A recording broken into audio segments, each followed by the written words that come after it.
एक पेड़ की डाली पर एक चिड़िया और एक चिड़ा रहा करते थे। एक दिन चिड़िया चिड़े से कहती है कि कहीं तुम मुझे छोड़कर उड़ तो नहीं जाओगे। तो चिड़ा कहता है कि अगर मैं उड़ जाऊं तो तुम मुझे पकड़ लेना।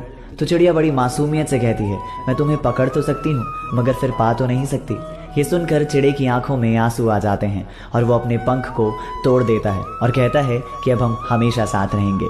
फिर एक दिन जोर की तूफान आती है और चिड़िया उड़ने लगती है और चिड़ा कहता है कि तुम उड़ जाओ, मैं नहीं उड़ सकता। और चिड़िया अचानक से उड़ जाती है और कहती है अपना ख्याल रखना। जब तूफान थमता है और चिड़िया वापस आती है तो देखती है कि चिड़ा मर चुका होता है और एक पेड़ की डाली पर लिखा होता है कि काश वो एक बार तो कहकर जाती कि मैं तुम्हें छोड़कर नहीं उड़ सकती, तो शायद मैं तूफान आने से पहले नहीं मरता।